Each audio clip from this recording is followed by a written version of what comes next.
Et coucou chers créanautes, je suis Marie de l'âme du féminin et je te souhaite la bienvenue dans cette vidéo sur laquelle je vais comparer les types de tampons qu'on peut trouver chez Aladine et comment les utiliser en art journaling. Alors Aladine me fait confiance pour tester son matériel dans la pratique de l'art journaling des carnets créatifs. C'est une pratique qui peut être un peu particulière et aussi dans laquelle moi j'adore explorer tous les types de médiums et de matériaux et du coup là des tampons que je peux trouver. Alors j'étais agréablement surprise par la gamme de tampons que propose Aladine et en particulier dans ces types différents. Donc je vais voir ça avec vous en test directement dans un art journal et à la fin de la vidéo je vous montrerai quelques exemples. Je vais tester donc ces tampons avec deux types d'encre différentes, une encre d'ail à base de colorant et une encre à base de pigments, donc de la gamme E-Ink de chez Aladine également. Ici j'ai trois gammes de types de tampons différents de la marque Aladine, à savoir qu'Aladine a d'autres gammes de tampons, entre autres destinés plus particulièrement aux enfants. Nous allons commencer par les tampons en bois. C'est un peu les tampons qu'on avait quand on était jeune, on va dire. Alors ça se présente ici dans une petite boîte super sympathique, super bien rangée aussi. Donc il faut la petite astuce pour d'abord en sortir un, pour pouvoir sortir ensuite les autres. Voilà. Alors comment se présentent ces tampons? On a des tampons ce qu'on appelle monté bois, c'est-à-dire qu'on a un bloc en bois, tout simple, avec le motif dessus. Donc ça c'est le motif pour savoir l'identifier finalement. Et en dessous, et donc ici on a une petite mousse qui va permettre d'absorber les différences de pression et d'avoir un meilleur rendu lors de l'application du tampon. En général les tampons bois c'est ce qu'on trouve de meilleure qualité parce que le bois résiste bien dans le temps, le caoutchouc aussi, et la mousse ça va dépendre de sa qualité, j'allais dire. Mais en tout cas, la mousse peut être interchangeable dans le temps. C'est quelque chose qu'on peut modifier. Et le caoutchouc, c'est vraiment quelque chose, si on fait attention en la nettoyant vraiment, si on nettoie vraiment le motif avec du savon et pas de produits plus abrasifs, on peut les conserver des dizaines d'années. Donc ce sont vraiment des objets, j'allais dire presque de collection. Voilà pour la présentation des tampons bois, je les mets de côté, on fera un test ensuite directement en carnet.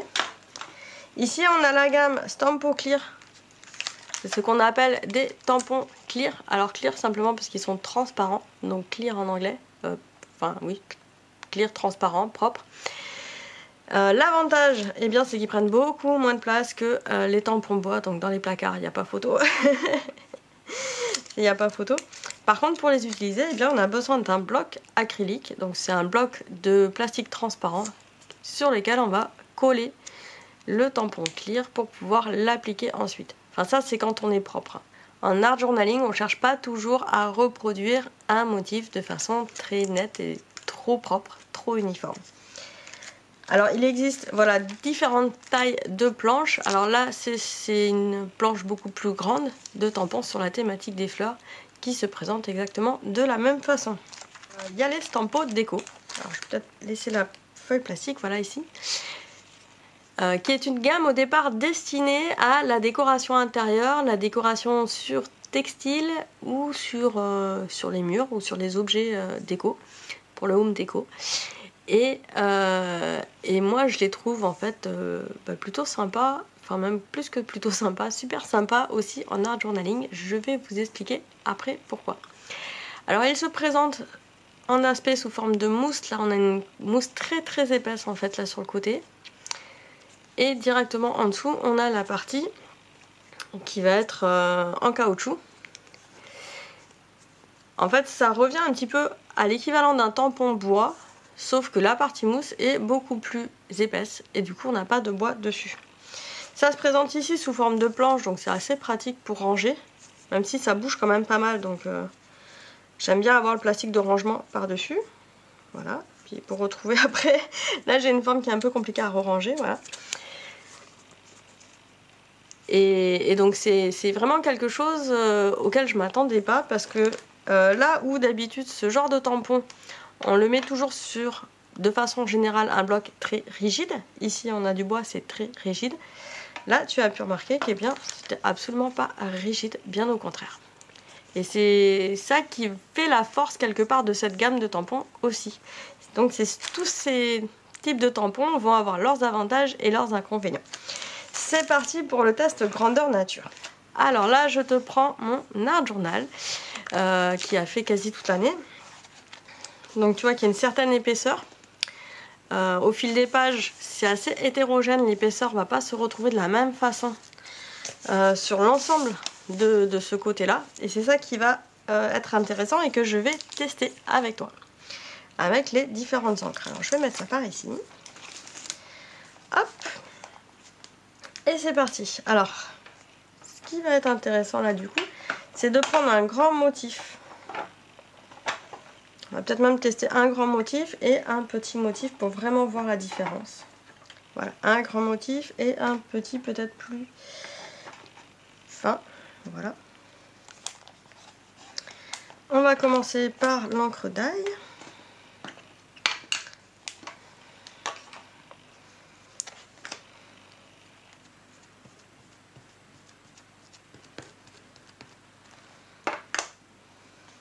Et là, je vais essayer d'appliquer de façon uniforme ma pression sur le tampon.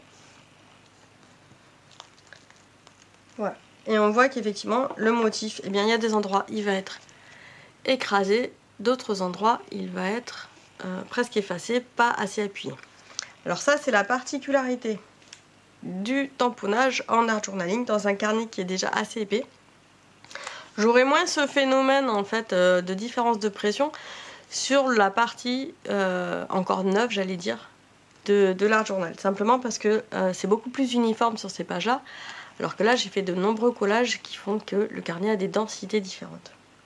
Sur un plus petit motif, je vais moins avoir ce phénomène-là. Parce que c'est plus simple de répartir la pression du tampon.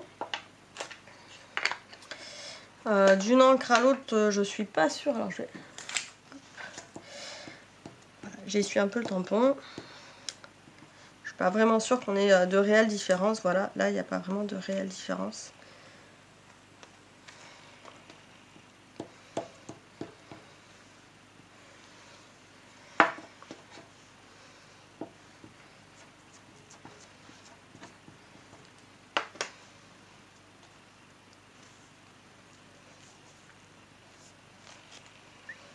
Voilà, là on a quelque chose d'un petit peu mieux réparti, quand bien même.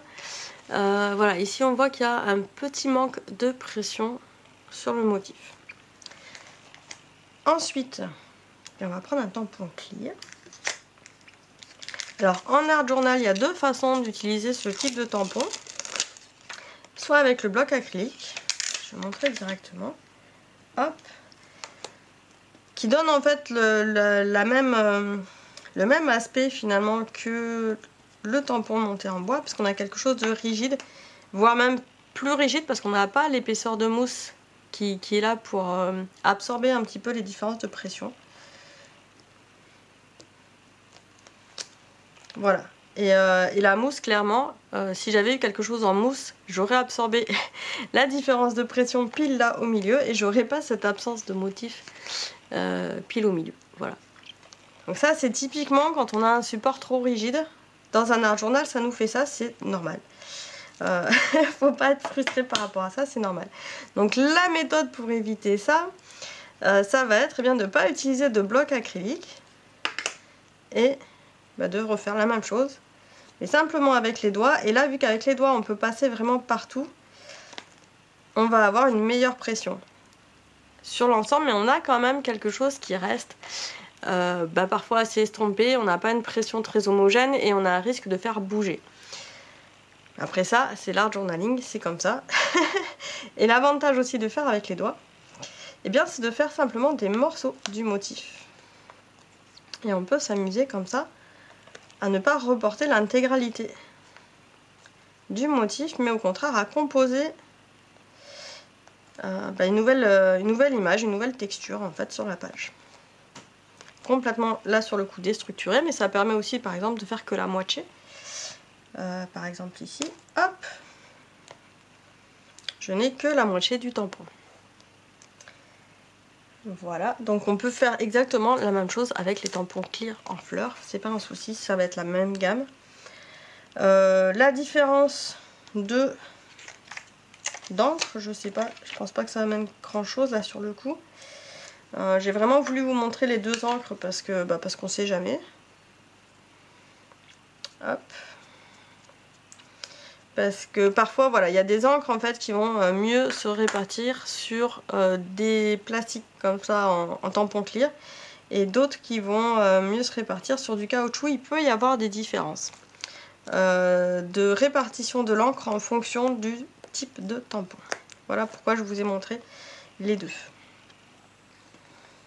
Là, on a surtout pour le moment une différence de tonalité de rouge. Ensuite, ces encres, elles ont des propriétés différentes. J'y reviendrai une autre fois. Alors, je vais prendre un tampon comme ça. Les fameux tampons en mousse. Alors, je vais d'abord commencer par l'encre d'ail, qui se rapproche donc de celle-là et de celle-là. Voilà. Et là, j'ai un motif qui se reporte super bien. Voilà, j'ai pas cherché à appuyer très longtemps, j'ai vraiment mis ça comme ça en le posant, et j'ai un motif qui s'est vraiment super bien reporté et de façon super homogène. Je vais le tester avec la deuxième encre. Alors le mieux c'est quand même d'appliquer l'encre sur le tampon et pas faire l'inverse. Voilà. Et là je suis vraiment à côté, sur le bord du carnet. Et tu peux voir que même sur le bord du carnet, j'ai vraiment quelque chose de très très bien reporté. Le motif est super fin, on voit vraiment bien les détails. On n'a pas quelque chose comme ça qui va être hétérogène. Alors, je vais faire même mieux, je vais prendre vraiment le grand tampon, l'appliquer là sur le bord, pour montrer que c'est pas forcément une histoire de... Enfin, c'est vraiment une histoire de report de pression, et c'est pas qu'une histoire de tampon, de motif.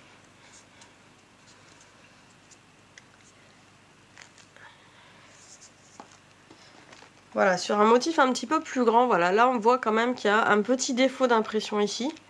Mais globalement, on a un report super net du motif, du grand motif, alors qu'ici, en tampon clear, qui était du coup beaucoup trop rigide et du coup moins flexible, qui s'adaptait moins à l'épaisseur du carnet, et bien là j'avais une partie du motif qui s'était pas du tout reportée, alors que là là il y a un tout petit défaut, mais par rapport au fait que ce soit sur le bord du carnet et que voilà, il peut y avoir des textures différentes à certains endroits du carnet, moi je trouve que c'est vraiment super bien, c'est pas mal du tout.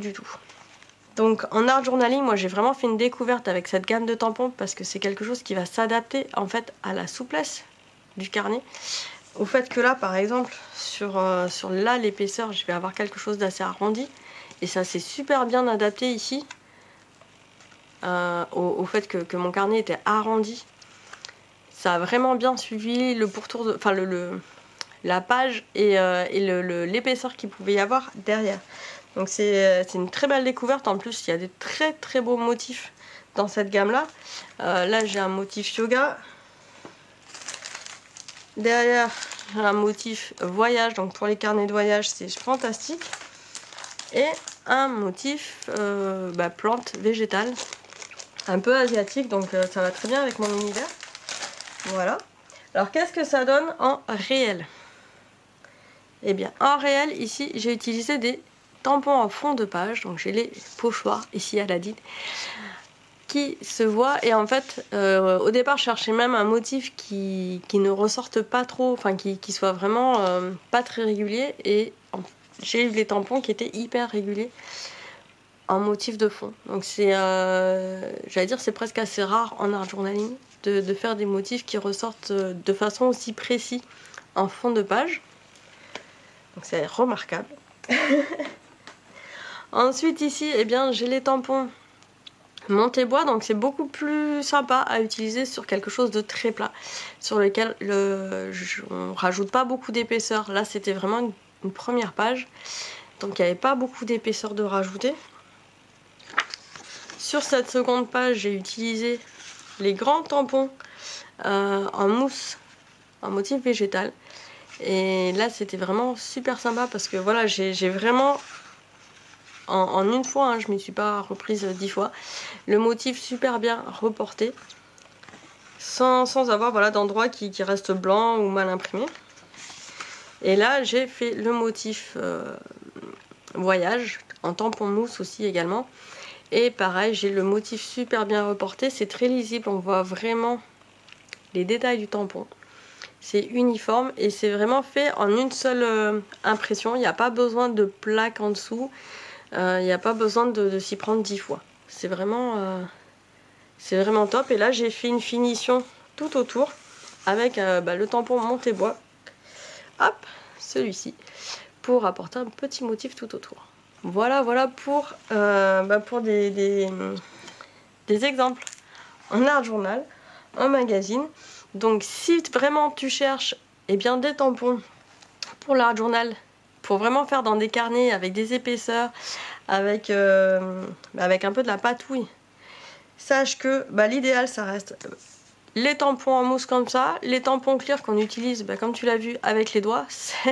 On a un motif beaucoup mieux reporté avec les doigts qu'avec un bloc acrylique finalement. Les tampons bois, on peut toujours les utiliser, c'est pas un souci. Par contre, il faut faire un peu le deuil du report du motif parfait et s'attendre à avoir parfois des surprises quand il y a des irrégularités, j'allais dire, en dessous.